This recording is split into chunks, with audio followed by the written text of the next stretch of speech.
after po nun, maingat po nila itong binabaklas piece by piece, plank by plank, and column by column. Then dito po sa resort, muli po nila itong bubuuin base sa kanilang original na struktura at disenyo.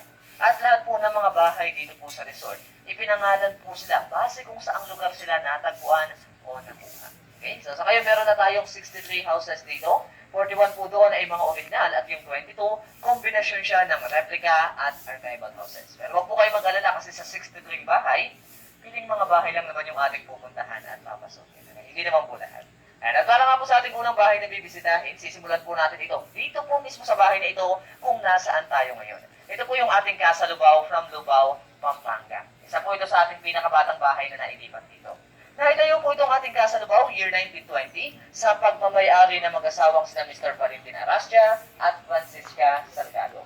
Yun pong mag-asawang yun, ilan lamang sila sa mga taong tumulong sa pagpapaaral sa ating dating Pangulo na si Diosdado Macapagal. Sinong araw, palagi po nakikita ng mag-asawa yung batang Diosdado, naglalakad sa harapan po ng kanilang bahay patungo sa eskwelahan nito nang walang suot na sakit sa paa at maayos na uniforme.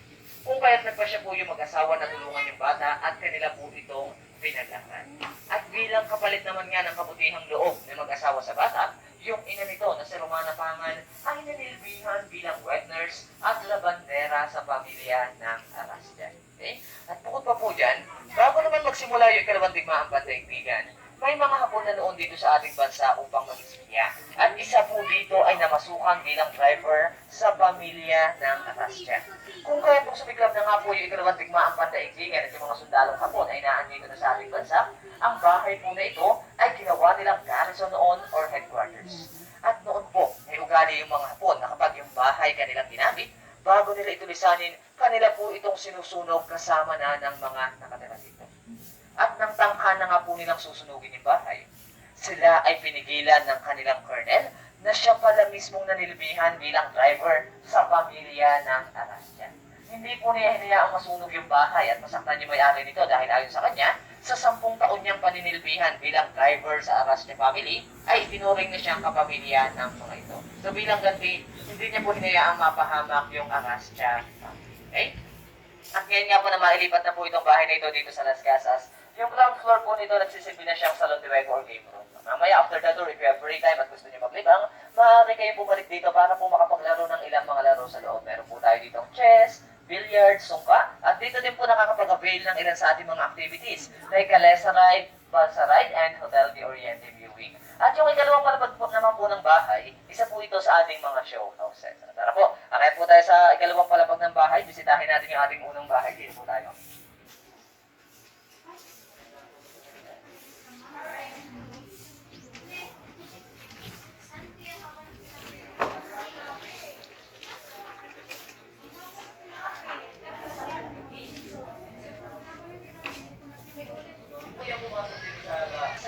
Dito po sa ating bansa o dito sa Pilipinas.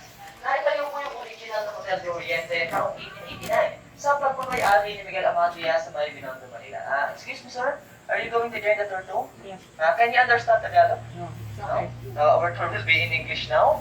So, okay po, again po lang ng Oriente, that's the ranking of the first luxury hotel here in the Philippines. And aside from the Malacanang, the original Hotel de Oriente was the first building that had an electricity and telephone line before. The telephone number of the Malacanang before is 1 and the telephone number of the Hotel de Oriente before is 2. Okay? That's why there's no wrong dial before. No party line. Okay? The original Hotel de Oriente, again, it was built in the year 1889 under the ownership of Miguel Amatria in Binondo, Manila. And in the year 1892, our national, at that time, he is with a girl. Do you have any idea, sir? Who's that girl? Do you have any idea, ma'am? I'm asking who's with her, with him. Is it Josefina? Diba? No? Not Leonor Rivera? So, he is with Lucia. Yeah, one of his sisters. Kapatid lang naman po. Only his sister, okay? And, but sad to say po, the original Hotel de Oriente was destroyed during the war in World War II. That was held last June 2015. Okay? Yeah. Okay po, and now let's proceed inside. Our chairs here at sofas are low or high because the Filipinos before, they were really small. The average height of the Filipinos is only 4 to 5 feet. Actually, our national hero, Dr. Jose Rizal, is is only for 11. And those are called garados. Those are meant to be open for the good circulation of the air inside. Okay. And now, let's proceed first to the middle of the house for the dining area. By the way, do you still familiar to the word banggerahan or banggera?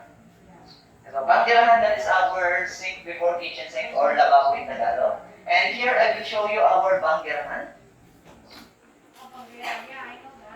Yes, so this is the banggerahan. This is where they wash their dishes before, okay? And the pieces of wood on the back of it, this is where they put their sardine or glass to make it dry. This is one of our original houses. It came from Lubao, Pampanga. They dismantled the house, then put the parts here in Las Casas and rebuilt again. That's my grandnephew. Yes. And as you can see, under the big windows, there are small windows, like this one. And this window called ventanilla. And before, during the night, they close the big windows and they open the ventanillas for ventilation. Because before, we don't have electricity here in the Philippines. Yeah. That's why this ventanilla, it serves as their aircon before. Yes, but it's air continuous. For ventilation. So, okay po, I'll give you free time to roam around, take some pictures if you want, before we proceed to our next one. Yes po. Bali, ibang bahay na po yun. Gusto niya magsalita ka. Gusto niya magsalita ka. Yung kwanto po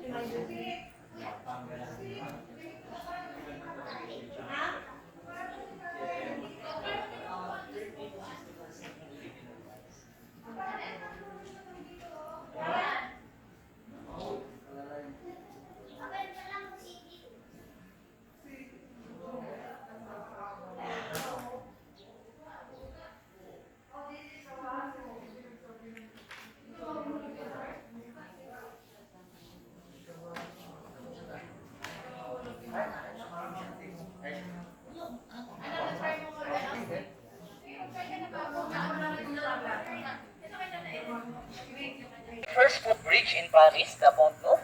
And to make it more Filipino, we called it here Tulay ni Lola Basyang, or Lola Basyang's Bridge. It was named after to this statue. This is Lola Basyang. Okay. We were one of their students. Yesterday.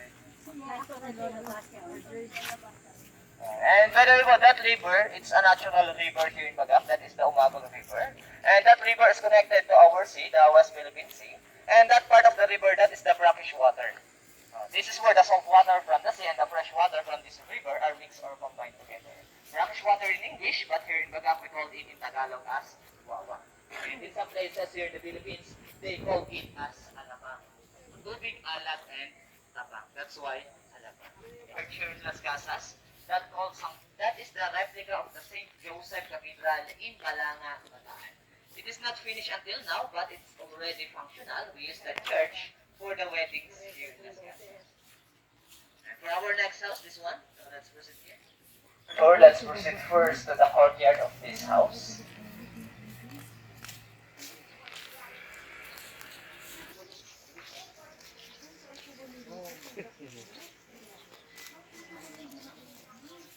Sabi niya, Tidora, dito tayo kumain kagabi.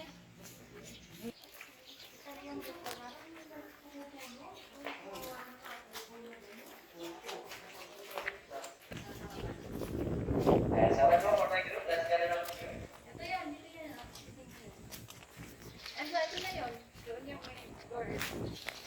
The Filipino movie General Luna or General Kagabi lang. The last scene in that movie was Just filmed last night, a here snippet. in this courtyard. This is General Luna was killed, but only in the movie. Yes, sa pelikula wala po akong kinalaman sa pagpatay sa pelikula. So okay po, let's continue our tour. So this is our Casa Binyan from Binyan, Laguna. This is the replica of the ancestral house of Chodora Alonso, mother of Dr. Jose Rizal, our national hero. Okay? It's only a replica, but still it has original parts, but it's only 1 to 5% original parts. That's why we consider the house as replica. Okay? So, and it has two parts. This is the first part, and that one on the other side is the second part. The first part of the house was built around 1700s under the ownership of Don Gregorio Alonso, great-great-grandfather of Dr. Jose Rizal. Okay? And the next one who owned this house was his son, Cipriano Alonso. And the third generation who owned the house was Don Lorenzo Alberto Alonso. And Don Lorenzo Alberto Alonso had two wives. His first wife was Paula Florentino, and they had a son named Jose Alberto Alonso that became the representative of the Philippines in Spain, or what we call it now, the ambassador. And the next wife of Don Lorenzo Alberto Alonso was Brigida de Quintos, and one of their children was Chudora Alonso, mother of Dr. Jose Rizal, our national hero. Okay? So let's go back to the first son, Jose Alberto Alonso. He inherited this house and got married to a woman named Chudora Formoso. And because Jose Alberto Alonso is our ambassador before, he always go to abroad and his wife always left alone to their house. And unfortunately, his wife had an affair to the captain of the city guards. And when Jose Alberto Alonso discovered the infidelity of his wife, he decided to go back here in the Philippines. And when he arrived to their house, what do you think did he do to his wife? Huli ka. Do you have any idea? Sir? Parega. They got sent for Divorce? divorce? Yeah. Killed? How about you, sir? In prison, chain. In prison? Died? He killed his wife? Kayo po? Ano daw? Ano daw? Sagot. Sirit. So okay po, I think it's better if I continue my story, no? And so okay po, I will continue my story the next time you go back here in Las Casas. No, I'm just kidding. Let's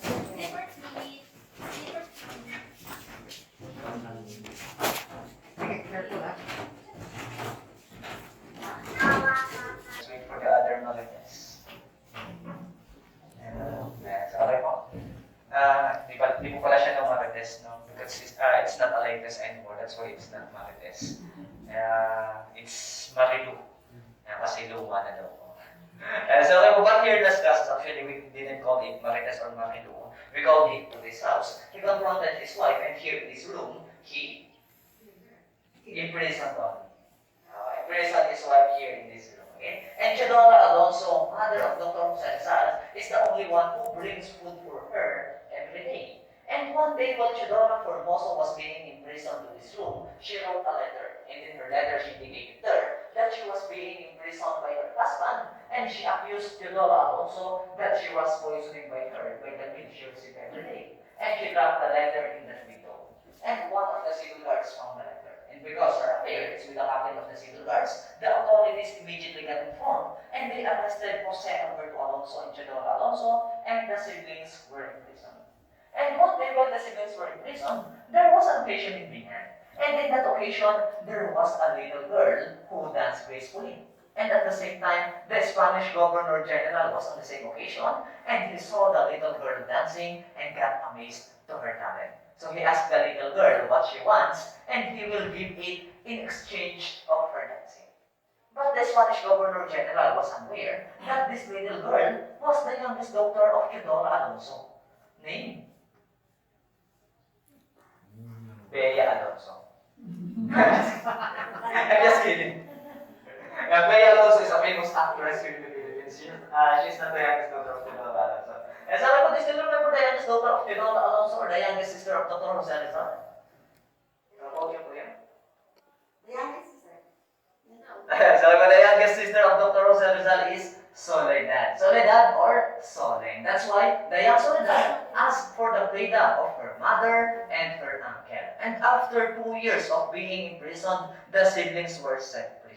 But during that time, the Spanish government had a new law called Claveria 1849. And that law states that every Filipino families were going to have their own surnames, and the surname that was given to the family of Chidora Alonso was Leonda. And one day, Chidora Alonso forgot to include her new surname in her signature, and when the Spanish government saw this, they thought that she was not following their law again. So for the second time, she was arrested again, and her punishment that time was to walk with almost 50 kilometers from Calamba to Santa Cruz, Laguna without wearing any footwear. And during that time, our national hero, Dr. Jose Rizal, he is almost 10 years old. And in his young age, he already saw the cruelty of the Spanish government to us Filipinos through his mother. And that became one of his inspirations to write some of his novels like No Limitangere and El Filibusterismo. Yes. And as I said earlier, this house has two parts. The second part of around 1800s, still under the ownership of Jose Alberto Alonso. But later on, he sold the whole house, and it was bought by Doña Magdalena Reboladiva, and she gave it to her daughter named Isabel. Isabel got married to a man named Macario Marco, and one of their daughters, Pilar. Pilar inherited this house and got married to a man named Zoilo Alberto. That was accidentally the nephew of Jose Alberto. That's why the ownership of this house came back to the Albertos. That's why they call this house as Alberto's House of Binyan. Okay, and now I will show you some of the owners of this house. Do you want to see them? Yes. They are really here. Are you sure you want to see them? Yes. But only in the paintings, okay? Lola, Sa pagpapakita this is Jose Alberto Alonso, the fourth generation who owned this house. And he is the half-brother of Chudora Alonso. And this is his wife, Chudora Formoso, the one that had an affair. So she is the one who imprisoned in that room, okay? And this is Doña Isabel, daughter of Doña Magdalena, who bought this house. And this is her daughter, Doña Pilar. Okay? And these two paintings are original, came to this house. And the other two are just replica. And now, when the house was built here in Las Casas, the second part of it at the ground floor, it serves now as one of our restaurants here, Italian food restaurant that we call the Casa Binyan from Binyan, Laguna. Okay, and now let's go downstairs and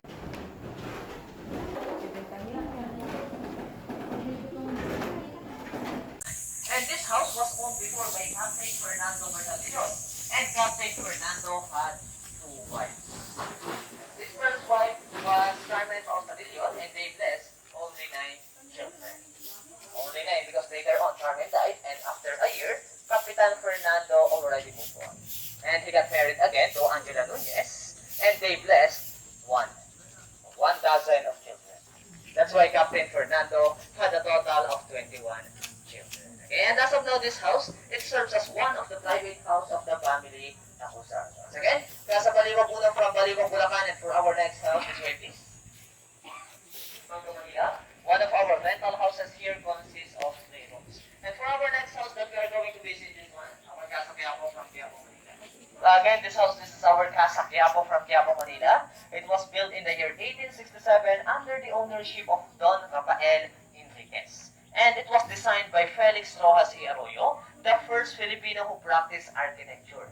And as you can see, it has a logo of University of the Philippines, this one. Because in the year 1908 to 1926, this house became the first building of the University of the Philippines School of Fine Arts, wherein the first director of it is also the owner of this house. And this is also where some of our national artists practice their skills in painting, like Fernando Amorsolo and Carlos Botong Francisco. Okay? And to bring back the glory of this house now serves as the home for the Bellas Artes projects. Bellas Artes, it's a non-profitable art foundation founded by Miss Jam Acuzar, one of the daughters of Mr. Acuzar.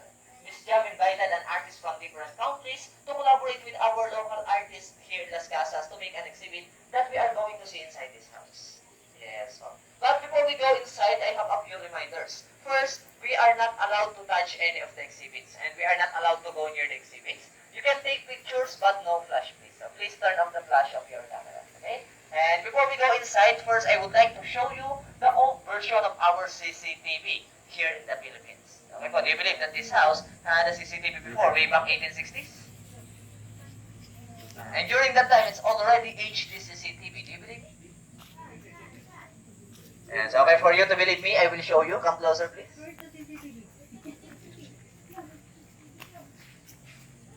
Your people. And yung mga nasa likod po, lapit po kayo. Ayan po, that one po. At the audience lang po. Near the control part. Yeah, so okay po. That small square po. Oh, okay. So okay po, that small square is only a cover. So when you remove the cover, it's a peephole. Okay, peephole that used by the owner of this house to see the one who is knocking in his door. Okay, and from that hole, you will see clearly, like HD CCTV, who's the visitor here. That's why it's really HD. Okay, and if the visitor is allowed to enter the house, the owner of this house will pull a string from the second floor of it that is connected to the door here, and the door will automatically open. The door is also automatic to open.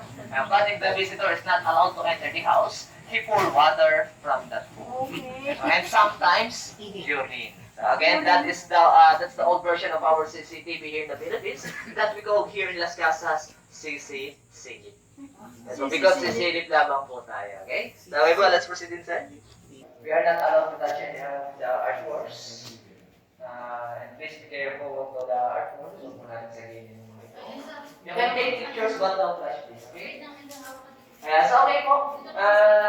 Before we proceed, these stones that we are stepping right now, these are original stones came from China and these are called Vietnamina. These kind of stones were used to balance their ships before the Italian. Okay? And these artworks, these were made by the Jerai people in Vietnam, from Jerai tribe in Vietnam. Jerai people, they are the indigenous people in Vietnam. Some of them became part of the Bellas artists, stayed here in Las Casas for a short time to make an artworks like this. We are not allowed to enter this area, okay? And the artworks here were made by Miss Hannah Buyoclashan, also one of the Bellas artists. And she used copy shells in her artworks. She got the idea of using copy shells during her stay here in Las Casas because she noticed that almost all of the Filipino houses, old Filipino houses, the windows are also made of copy shells. Again, we are not allowed to enter this side, okay? Exhibit here in this side, it's all about the Aitas or the native Filipinos. That was made by Mr. Sian David. Mr. Sian David is a Filipino artist who lived in almost 8 months in the Aita communities only for this exhibit. Okay? And that statue, that's actually called ancestor of the Aitas here in Bataan. And here in Bataan, we still have 18 tribes or 18 communities of Aitas. And the exhibit at the other side, it's all about the OFWs or the Filipinos who work abroad. Our native Filipinos here in Bataan.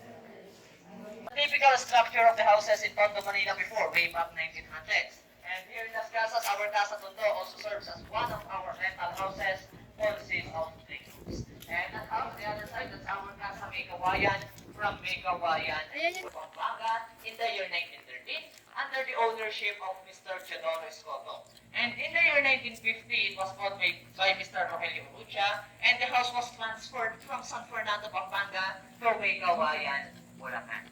And now when the house was transferred here in Las Casas, it also serves as one of our rental houses, consists of 5 rooms. Okay, Casa Megawayan from Megawayan, Bulacan. And that house, that's our Casa Binondo Uno from Binondo, Manila, of 4 rooms.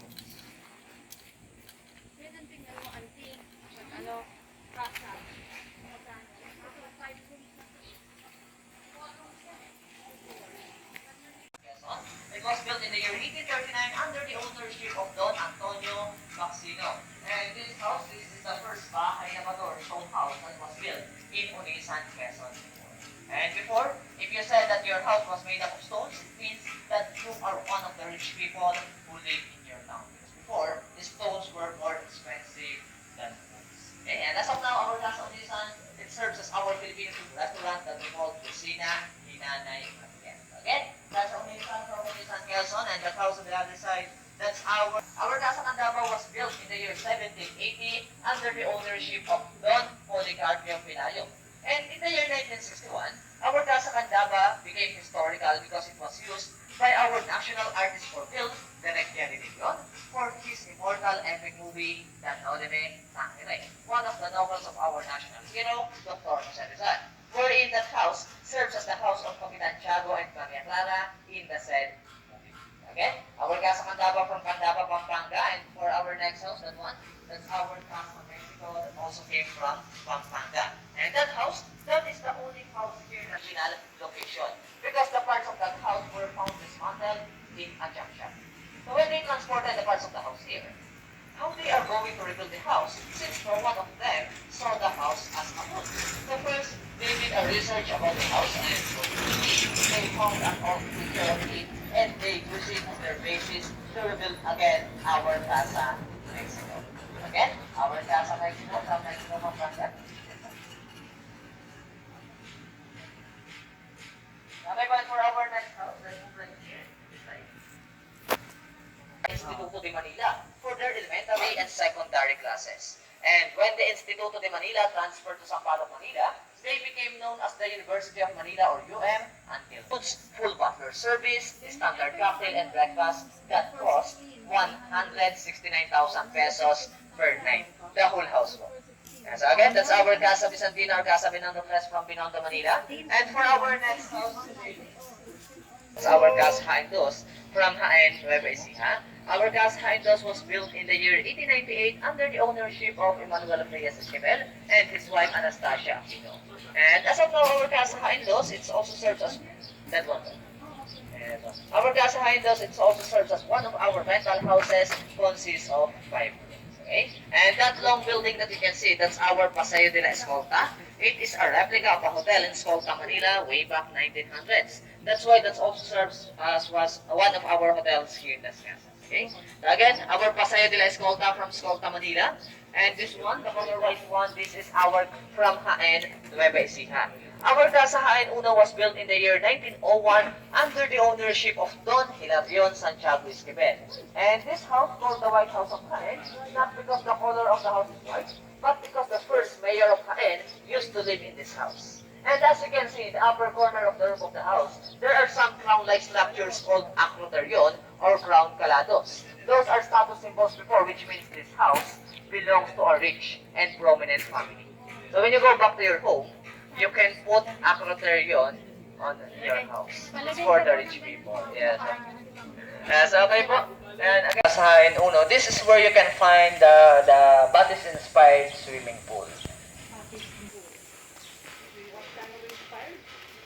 Last house that we are going to visit. But before we proceed to this one, I will also discuss the other houses on the other side. Okay? From Cagayan Valley. Those are the home for the ordinary people. As you can see, those are only made up of woods because before woods are more cheaper. And as of now, the houses is under here. And that one, that's our Casa Baliwag Dos from Baliwag, Bulacan. That also serves as one of our rental houses here, consists of.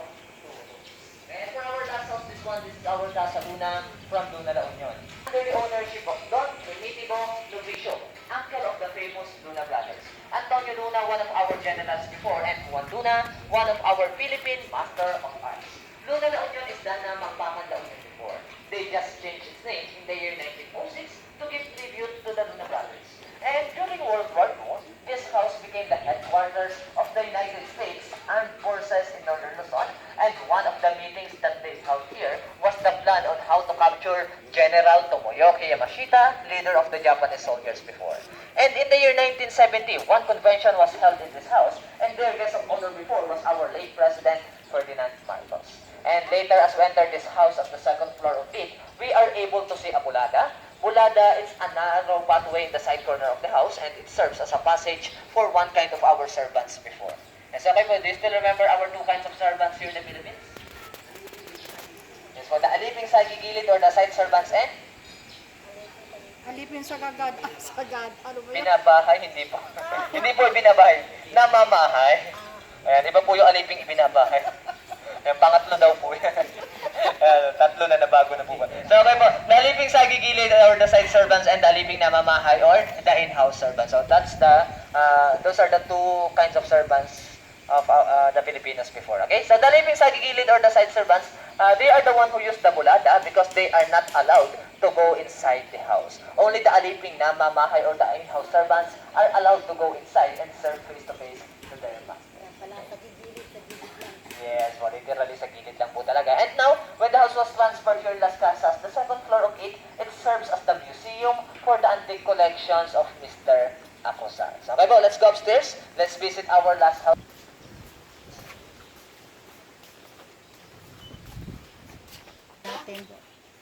Asadea po. For ganun lang din po alam ko, veranda lang po lahat. Harap at likod. Ayan, so okay po. Version na po yan. Yung mga rectangle tapos. Sorry po. Pero, ganun po naman stair because as you can see, it's very steep and narrow. Also cabinets here, called platera for the plates. Yeah. And we also have old pictures there. You can take a look if you want. Baka may makilala po kayo. Maybe you would recognize who they are. Matagal na namin inaalam kung sino sila, baka matulungan niyo po kami. By the way po, those ladies. Baka nakita mo sila doon sa isang mga room. Oo, pakita nyo na lang po yung pangalan pag nakasalubong isa. And so, by the way po, those ladies wearing gowns, they are called Carnival Queens, our beauty queens before. Yes. And after to this room, let's proceed to the next one. And here we are going to use the bulada, but it doesn't mean that we are aliping sa gilid, okay? Hindi rin po namin. Si Arden sa amin. These are the A-shapers for making halo-halo or nice scrambled before. And in that cabinet, we also have evolution of course. We also have old machine gun, that one. So it's a flat iron, but it's not just a flat iron because it's a wardrobe. Charcoal. They use charcoal, okay? And this one? Yes, well, this is the older version of this one. This is also a flat iron, a wireless flat iron using charcoal called Rinza. Yes. Now they use it as the same as like this. The only difference is it doesn't have cover, and they put wooden handle on it. Okay, because it's too hot. And this one? Coffee. Yes, so it's a coffee grinder. So ako ang older. Ako ang older. And this one, what do you think is this? Sa labahan? No? Kadkaran. No? Abacus. Yeah, so like this one, this is where they put their tobacco, and this one called tabacalera or cigar. Yes. So this is like a 1 pack of cigarettes before. Oh, wow. Tabacalera. Yes. And this one, it's a shisha, and this one po is a fruit juicer, vintage fruit juicer. We also have poso or deep well or water fan. And we also have old jars here. So these are the old jars, and we also have weighing scales. And that one in the corner, it's a vintage oven or pugon. And this one po, what do you think is this? No? Lansa. Yes, well, this is also a flat iron called Brinsa de Paa. And they use it like this. And they put the dress here, they roll the dress here. And then they put it here. Then this other one on the top of it. And 1 foot here. And another foot here. And like this. Yeah, and it also serves as the exercise of the Filipinas before. That's why they were really slim. Because before they finish one cloth, it takes 3 to 4 hours. Yeah, careful lang po kuya kasi medyo delikado po siya. Kapit na lang. Kapit na lang po, kapit ka kuya, kapit ka. Awa ka daw. Be careful. Careful. Oh. Oo, maipit yung paa mo. Ayan. Mabigat So, pampapayat ko. So, okay po. And this is split type of aircon. Here. And this one, it's a phonograph. And it's manual. Okay? And then, this one, it's an old film projector. We also have turntable or phonograph also. And that one on the other side, that's an old harp. And in that corner, we have milk container, the color white one in that corner. Okay? And if you wanna see the old style door, you can take a look. Pwede nyo silipin, wag lang kung gagamitin. Oh, meron kami ganyan. And don't mind the tiles, it's already new. And as you can see, it has 2 holes. And the reason also serves as their bonding moments. Yes. Hindi na rin po siya functional.